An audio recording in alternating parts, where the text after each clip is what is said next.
és soberano sobre a terra, sobre os céus tu és Senhor absoluto. Tudo que existe acontece, tu sabes muito bem, tu és tremendo. E apesar dessa glória que tens, tu te importas comigo também. E esse amor tão grande eleva-me, amarra-me a ti.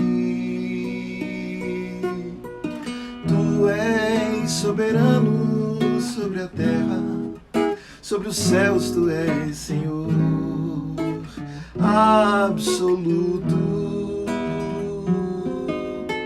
Tudo que existe acontece, tu sabes muito bem, tu és tremendo. E apesar desta glória que tens, tu te importas comigo também. E esse amor tão grande eleva-me, amarra-me a ti.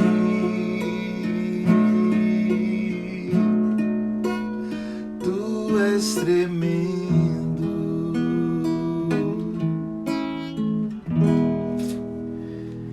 Graças a Deus, apesar dessa glória que o Senhor tem, Ele se importa comigo e com você. Que coisa maravilhosa. Bom dia, seja bem-vindo, seja bem-vinda. Já temos aí uma multidão, né? Já temos uma multidão aqui na nossa live. A costumeira multidão. A Keila tá aí, o Carlos, a Vilda, a Regina. Quem mais tá aí, hein? Enfim, sejam bem-vindos. E a gente essa semana tem feito só 2 dias, né? Hoje é o último dia que a gente faz nesta semana a nossa live aqui da caminhada de oração. E com um único objetivo, gente. Um único objetivo. Contribuir com a sua paz. Colaborar com a edificação da sua fé. Ser cooperador na sua jornada em Cristo Jesus, como seu irmão, como irmãos juntos, associados aqui, unidos aqui, no mesmo propósito de buscarmos o Senhor, de entregarmos a Ele as nossas ansiedades, as nossas petições, de derramarmos diante dEle aquilo que está na nossa alma, a fim de que a nossa alma se esvazie daquilo que não é dEle e se encha daquilo que é dEle, para que a gente viva com a vida abundante aqui, já com a eternidade invadindo o nosso presente. Eu queria orar com você e eu queria depois conversar um pouquinho sobre o Salmo 40 aqui com você. Vamos orar? Pai bendito, muito obrigado pelo privilégio de mais um dia que o Senhor nos dá. Senhor, quão maravilhoso é o Senhor que tem nos assistido em nossas fraquezas, ainda que muitas vezes aparentemente o Senhor demora a nos atender, ó Pai. Mas, Senhor, o Senhor age na perfeição, o Senhor ama os seus filhos, e tudo que o Senhor faz é perfeito no tempo, no modo, ó Pai amado, Senhor, e que o Senhor hoje, agora, nesse momento, Senhor, o Senhor nos visite com esperança nova, o Senhor nos visite, Senhor, com renovo, ó Pai, que o Senhor revigore a nossa fé, que o Senhor, ó Pai, restaure as nossas forças para prosseguirmos para o alvo que é o Senhor, em nome de Jesus. Amém. Louvado seja o nome do Senhor. Gente, eu queria, como eu disse, a Silara está aí, né? Bem-vinda, Silara. Irmã Rita, querida. Rita, seja bem-vinda sempre, minha irmã. Eu queria ler com você, então, o Salmo 40, que diz assim, é um salmo de Davi, como grande parte dos salmos, do livro de Salmos, é atribuída a autoria a Davi. Vamos lá? Salmo 40. Esperei confiantemente pelo Senhor, Ele se inclinou para mim e me ouviu quando clamei por socorro. Tirou-me de um poço de perdição, de um tremedal de lama, colocou-me os pés sobre uma rocha e me firmou os passos, e me pôs nos lábios um novo cântico, um hino de louvor ao nosso Deus. Muitos verão essas coisas, temerão e confiarão no Senhor. Bem-aventurado o homem que põe no Senhor a sua confiança e não pende para os arrogantes nem para os afeiçoados à mentira. São muitas, Senhor, Deus meu, as maravilhas que tens operado e também os teus desígnios para conosco. Ninguém há que se possa igualar contigo. Eu quisera anunciá-los e deles falar, mas são mais do que se pode contar. Sacrifícios e ofertas pelo pecado não requeres. Então eu te disse, eis-me aqui. No rolo do livro está escrito a meu respeito. Agrada-me fazer a tua vontade, ó Deus meu. Dentro do meu coração está a tua lei. Proclamei as boas novas de justiça na grande congregação. Jamais cerrei os lábios. Tu sabes, Senhor. Não ocultei no coração a tua justiça, proclamei a tua fidelidade e a tua salvação. Não escondi da grande congregação a tua graça e a tua verdade. Não retenhas de mim, Senhor, as tuas misericórdias. Guarda em mim sempre a tua graça e a tua verdade. Não tem conta os males que me cercam, as minhas iniquidades me alcançaram, tantas que me impedem a vista. São mais numerosas que os cabelos de minha cabeça, e o coração me desfalece. Praza-te, Senhor, em livrar-me. Dá-te pressa, ó Senhor, em socorrer-me. Sejam a uma envergonhados e cobertos de vexame os que me demandam a vida, tornem atrás. E cubram-se de ignomínia os que se comprazem no meu mal. Sofram perturbação por causa da sua ignomínia os que dizem bem feito, bem feito.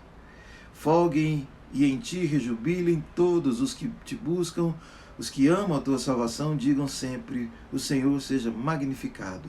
Eu sou pobre e necessitado, porém o Senhor cuida de mim. Tu és o meu amparo e o meu libertador. Não te detenhas, ó Deus meu. Louvado seja o nome do Senhor. Salmo de Davi. Davi que foi chamado um homem segundo o coração de Deus. Um homem especial, um homem diferente, diferenciado na sensibilidade a Deus, mas igualmente pecador.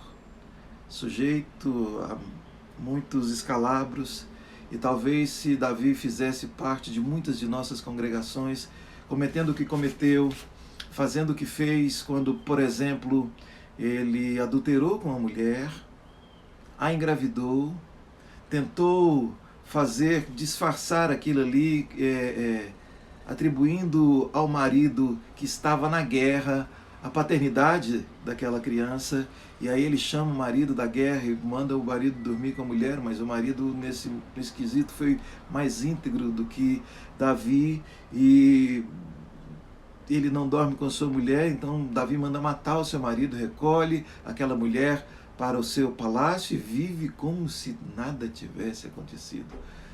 Né? Vive como se fazendo cara de paisagem. Todavia, aquele disfarce dele promoveu nele a culpa, e noutra passagem ele diz que até os ossos dele se envelheceram enquanto ele tinha calado o seu pecado. Então, todavia, Davi encontrou no Senhor o consolo, a misericórdia, a bondade. Sabe, irmãos, o Evangelho de Jesus Cristo, ele não cabe de verdade na religião, nenhuma religião da terra. Porque Jesus, ele desmonta todo esse aparato que a gente aprende a depender de terceiros para obter a presença de Deus, para obter a aprovação de Deus, não é?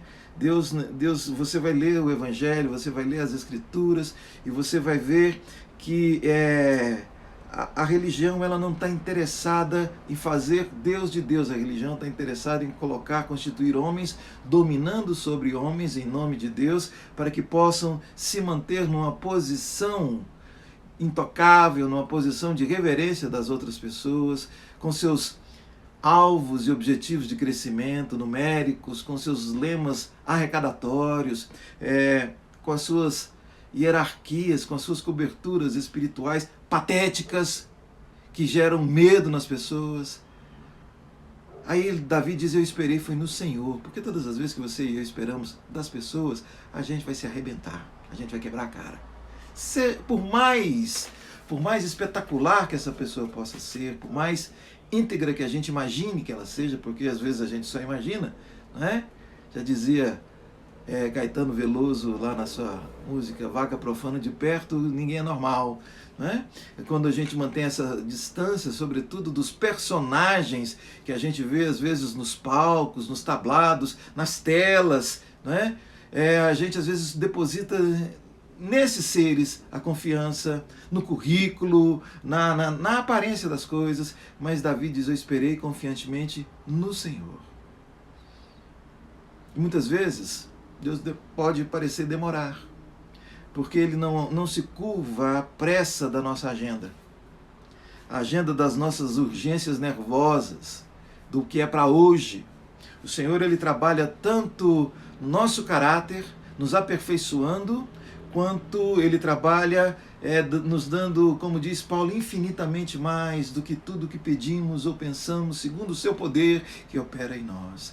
E quando nós, ainda que não estejamos vendo aquilo que a gente gostaria que acontecesse, quando a gente confiantemente espera no Senhor, esperar confiantemente no Senhor, não é você deitar na cama, esperar a bênção, ficar olhando para o céu, e será que dia que chega, nem dente escova, nem se desapijama, não é? Não, esperar no Senhor é você viver aquilo que lhe é as demandas do seu presente, sem se omitir, mas sem também desviar os seus passos do caminho do Senhor, da verdade, da integridade de caráter, do perdão, da prática da justiça. Isso é esperar confiantemente no Senhor. Enquanto não acontece aquilo que você imagina, é isso que Davi nos ensina, que esse homem chamado segundo o coração de Deus. Ele diz: olha, eu estava lá no tremedal, no lodo, na lama, e eu continuei esperando no Senhor, ainda que você esteja na lama. Dá uma chegadinha para cá, para lá. Não morra antes, quem morre na véspera é peru, não é?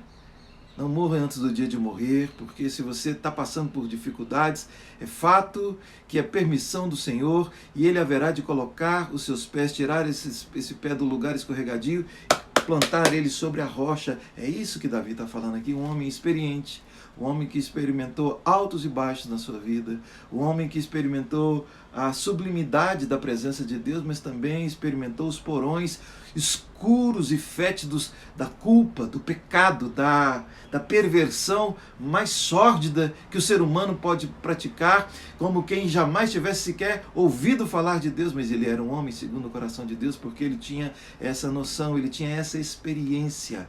E nós pregarmos o Evangelho para testificarmos de Jesus e também passarmos a nossa experiência de vida. Não é faz o que eu falo, mas não faz o que eu faço. Faz o que eu estou querendo fazer, mas creia naquilo que Cristo já fez. Isso é pregar o Evangelho. Ele diz: olha, e aí eu esperei no Senhor, confiantemente. A crise que a gente tem, que você e eu temos, gente, ela não é primeiramente uma crise, uma carência afetiva, ela não é uma crise financeira, econômica, ela não é uma crise eventual. A crise que nós, de fato, que professamos o nome do Senhor, é crise de confiança. Nós não confiamos em Deus. A gente, às vezes, imagina que Deus, ele é um ser um pouco mais só poderoso do que o diabo. Ele está em constante luta com o diabo, e o diabo sempre está retendo ele, está segurando as pontas aqui, não permite que ele haja, e Deus doido para abençoar a gente, e o diabo: não, aqui quem manda nessa bagaça aqui sou eu. Absolutamente. O diabo só é diabo do homem. O diabo não é diabo de Deus. O Senhor, o Todo-Poderoso, o Criador de todas as coisas, não se compara a Ele.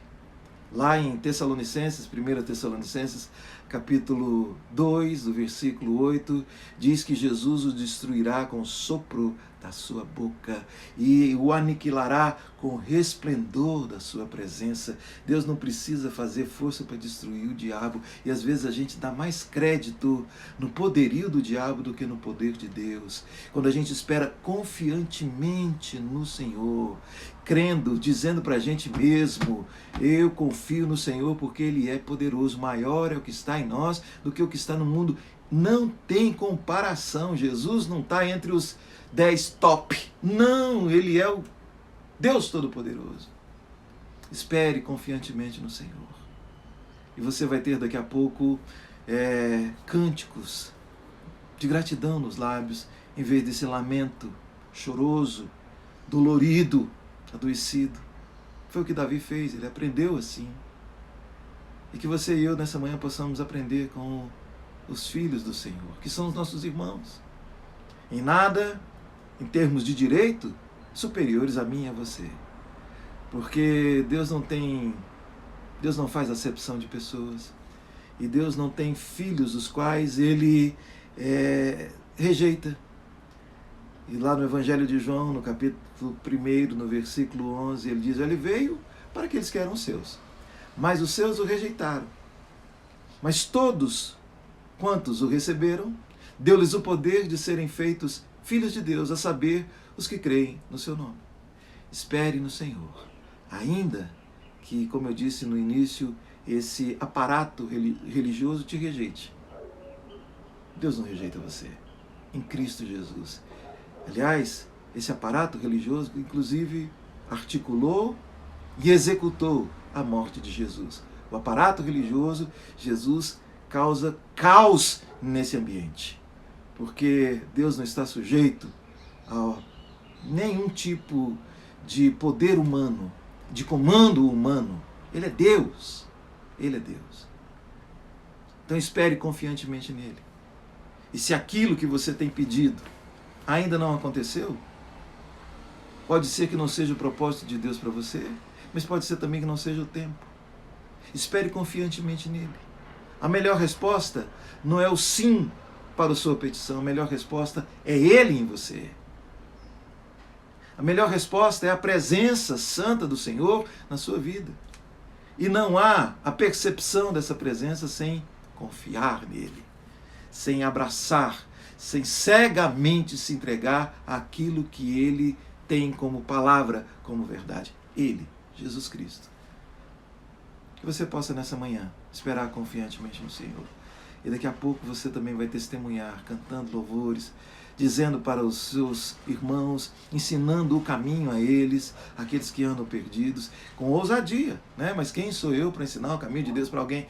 Você é aquele que experimentou o caminho do Senhor na medida em que confiantemente esperou nele e não permitiu que se corrompesse o seu coração, não permitiu que se corrompesse a sua jornada, na medida em que a dificuldade se assenhorou da sua circunstância, mas que você continuou. Se o Senhor falou, ele é poderoso para fazer infinitamente mais do que tudo que pedimos ou pensamos, segundo o seu poder que opera em nós.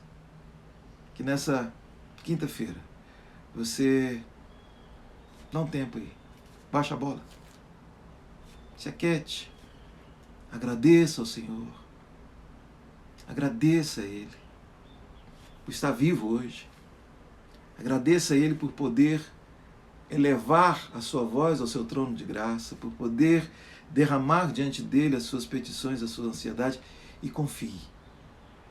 Sem fé é impossível agradar a Deus, porque importa que aqueles que dele se aproximam creiam que ele existe e que ele é galardoador daqueles que o buscam.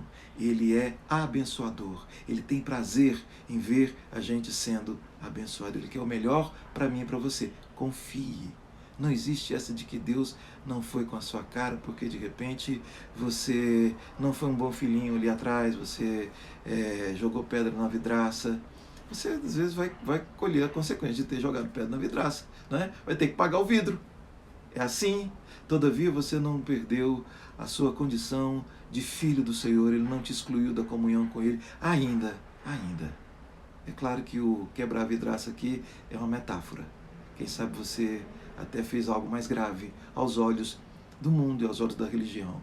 Todavia espera confiantemente no Senhor. Ele vai colocar os seus pés sobre a rocha. É isso que eu queria repartir agora de manhã com você.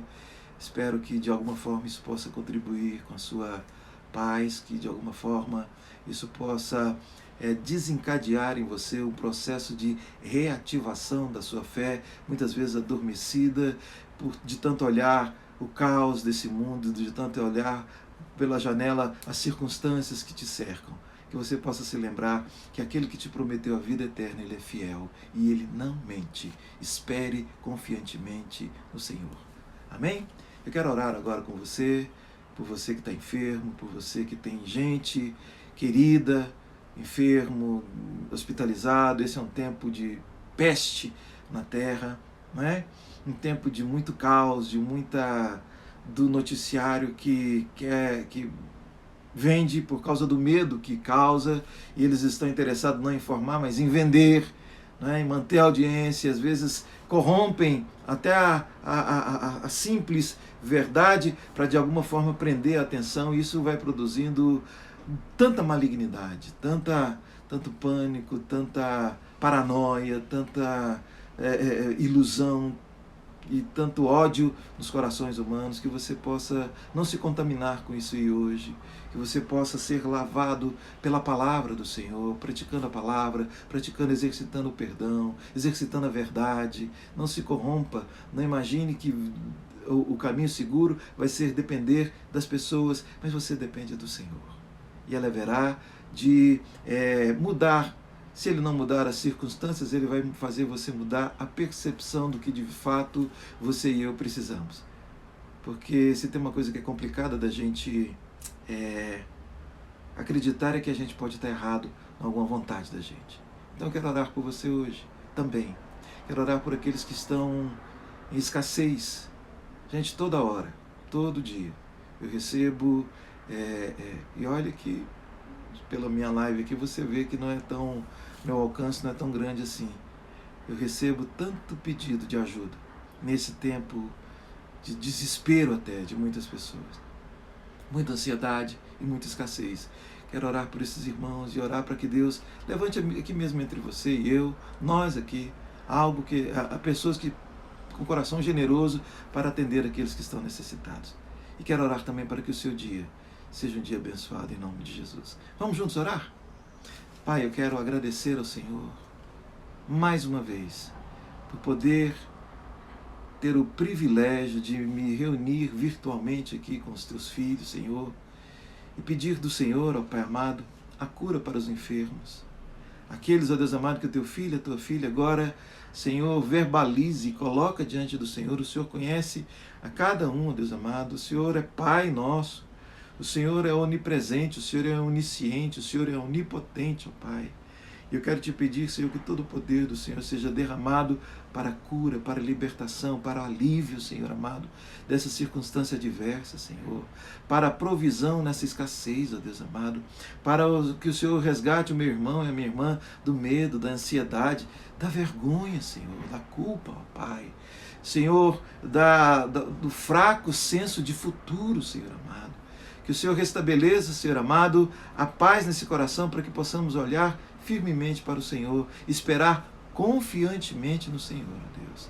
E que hoje seja um dia de celebração da Tua presença, Senhor, na vida de cada um dos Teus filhos, de manifestação da Tua glória e da Tua graça no caminho do Teu filho e da Tua filha. É que eu te rogo já, agradecido em nome de Jesus. Amém, Jesus. Louvado seja o Senhor. Gente, muito obrigado pela sua companhia aqui. E se o Senhor permitir, na próxima semana a gente vai estar aqui já de segunda a sexta, se o Senhor permitir, tá bom? E agora que o Senhor te abençoe e te guarde, que o Senhor faça resplandecer o rosto sobre ti e tenha misericórdia de ti. Que o Senhor sobre ti levante o rosto e te dê a paz. Um abração, fica com Deus.